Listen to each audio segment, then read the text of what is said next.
So here I am in Paris, city of lights, city of love and lovers. It is late evening. I'm in my room and I'm preparing for tomorrow's lecture. Tomorrow's lecture is a bit bizarre and interesting. I'm going to discuss identification with the aggressor. When you identify, emulate, and internalize your aggressors, your abusers, values, beliefs, shared fantasy, anyone? So this is Paris by night. I'll shoot another one in the morning. I'll put the two of them together, and then you will be forced to see my ugly face, for which I apologize in advance.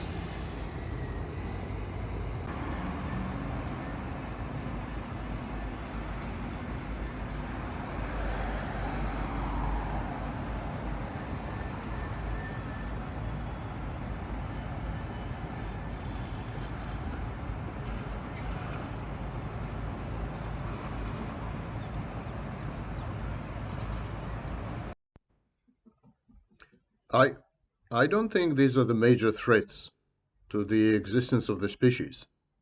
I think, for example, the estrangement between men and women, the gender wars, the unigender, is a much bigger threat. Uh, Possibly to some extent climate change, although I believe we will learn to adapt to climate change. These are real existential threats. But what is happening right now in terms of authoritarianism, reversion to conservative traditionalist views, and so on and so forth, that has happened dozens of times before in the history of mankind. And we're here. We have survived. One way to look at it is think of it as two mob families, two mafia families, you know. One is the Enlightenment clan, and one is the feudalism clan. And I think we are on our way to Neo-Feudalism. I've been saying it for well over 20 years. So what is the Enlightenment clan? It emerged in the more or less 17th century, and Enlightenment has had a few offspring. First and foremost among them is natural philosophy, later came to be known as science. Science is a child of the Enlightenment. Science is not only the vocation, the occupation itself. Science is a philosophy of how to get to the truth or how to approximate an asymptotic truth. So science includes the scientific method. And then the second child is liberal democracy, or more precisely liberalism, with democracy as its political manifestation or expression. And democracy could be either representational, representative democracy, it could be direct democracy, but in principle, it is the ability of the common man to have a say, real or to some extent imaginary, in the affairs of state and the general conduct and governance of the community and the environment. So there's liberal democracy. And then the third child, I think, is the bureaucracy, best described by Weber.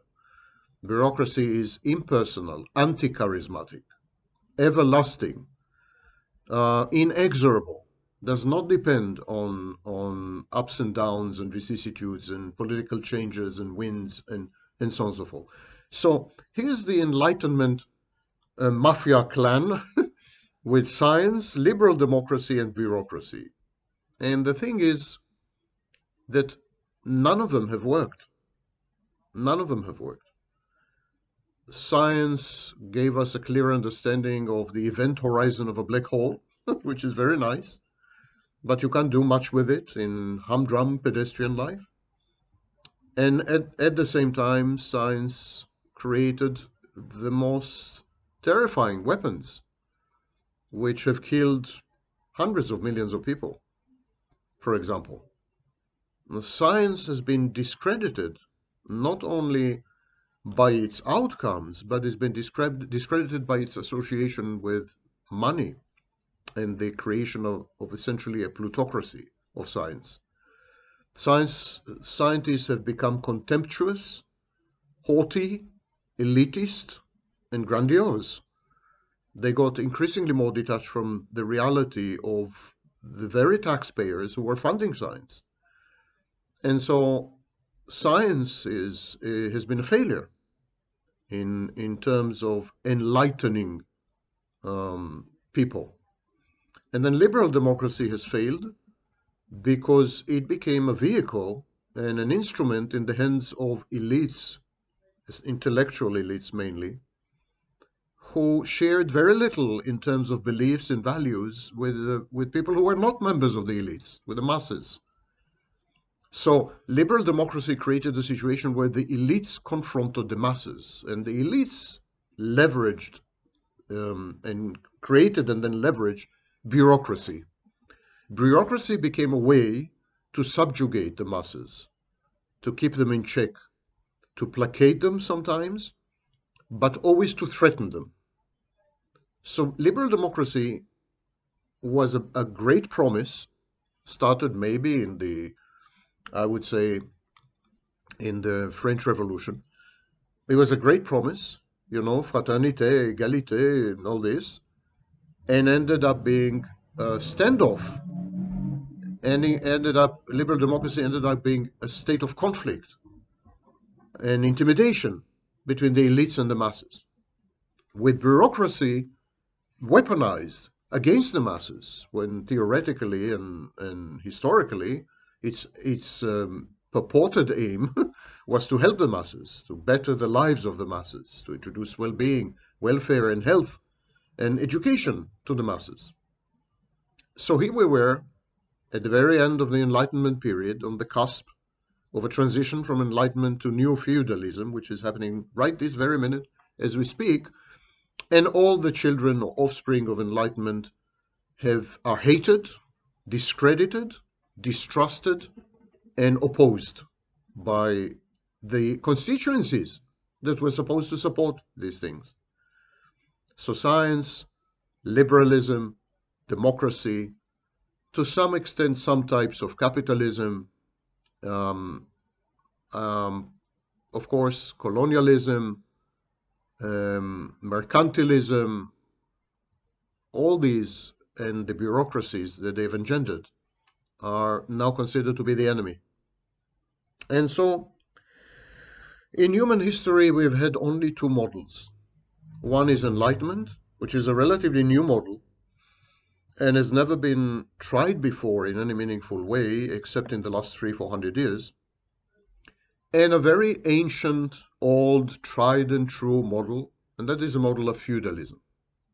Now, feudalism includes two main components, two main elements. Feudalism is a theocracy. It's a theocracy. It's a form of religion. It's an offshoot of religion.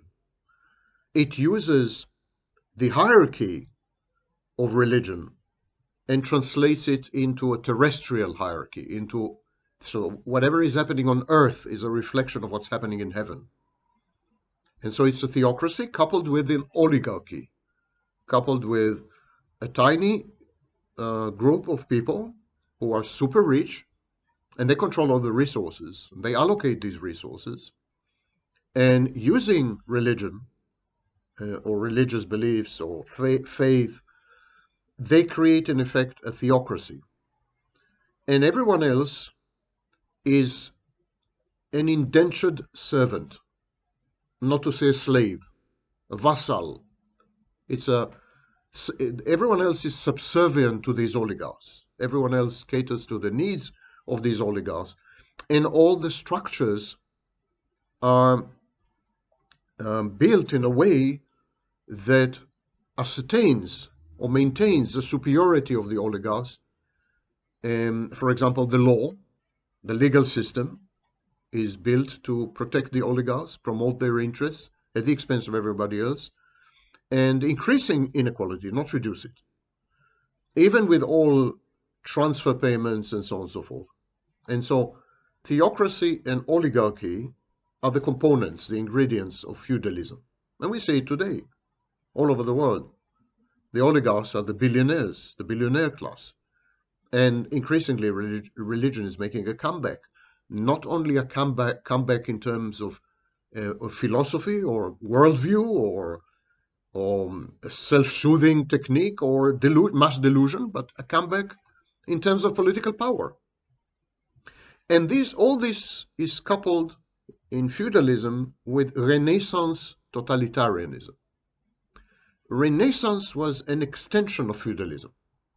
I know this sounds counterintuitive and against everything you've been taught, but Renaissance definitely was an extension of feudalism. Yes, there was an emphasis on the individual as an organizing principle, but at the same time, Renaissance thinkers such as Machiavelli promoted a personality cult of the chosen, of the prince, of the elites.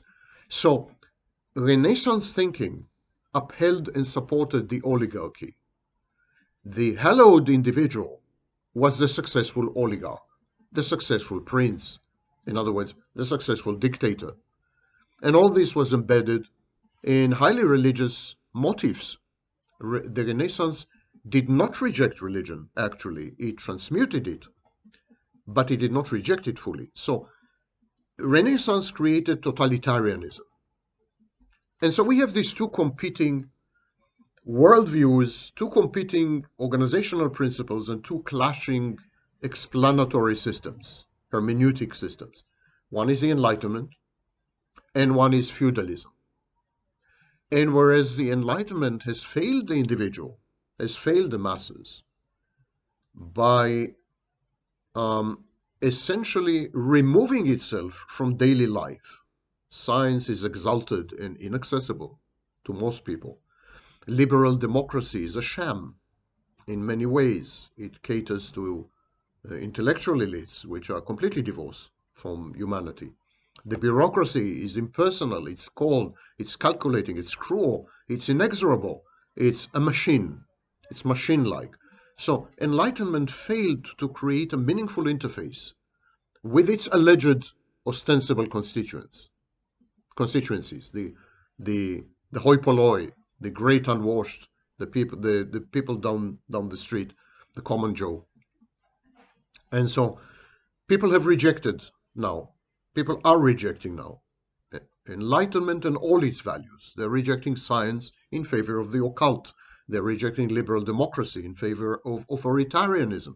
And they are trying to dismantle and destroy the overweening bureaucracies, which are perceived as hateful, antagonistic, conflict-prone. And the only other option people have is feudalism, the re-establishment of religion as a governing force, a system that imbues life with meaning, purpose, and direction.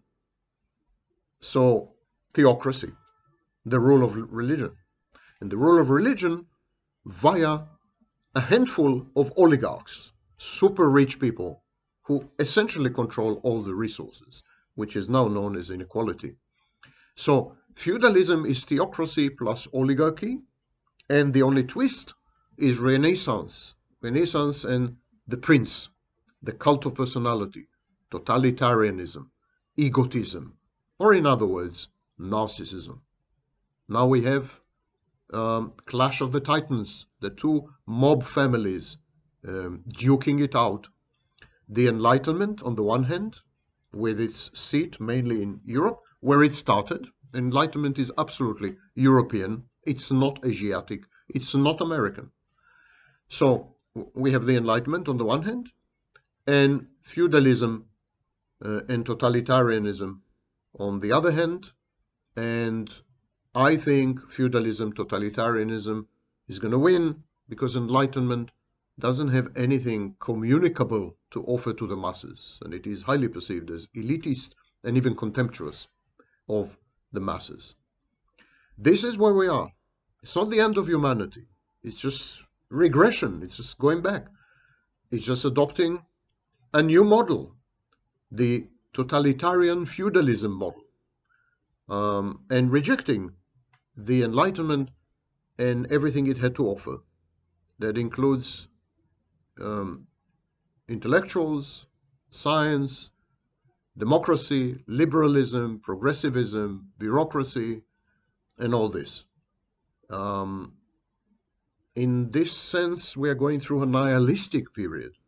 It's nihilistic not because there's a choice of destruction as the ultimate value system, but because there is a need to destroy first, to first destroy institutions, beliefs, doxastic systems, value systems, the axiological system. There's a need to destroy first the Enlightenment, to uproot it, to eradicate it, to pulverize it. And of course, the period, this extended period of reversing the Enlightenment is nihilistic in many ways. But on the horizon, there is a vision, and it's a pretty clear vision. And it's a vision of the Middle Ages. And I'm not using the phrase Middle Ages in a derogatory way. Middle Ages, historically speaking, where feudalism ruled the earth. Added to that is a modern touch, not postmodern, but modern touch, and that would be the Renaissance and its totalitarianism, the embodiment of feudalism in a single leader and the cadre of oligarchs around this leader. We have seen a precursor of this in Adolf Hitler and Mussolini and Stalin and so on and so forth. We have been the earthquake that is now demolishing the Enlightenment started 100 years ago. And experiments such as Nazism and fascism and communism were attempts to reconcile the Enlightenment with Renaissance totalitarianism. Communism pretended to be an extension of the Enlightenment. And so it failed, and people realized that there is no way, there is no possible compromise. One has to choose between these two models. And I think people have made their choice in the past 20 years. And I think we are on our way to Neo-Feudalism, coupled with totalitarianism, 20th century totalitarianism, which is a direct extension of Renaissance narcissism.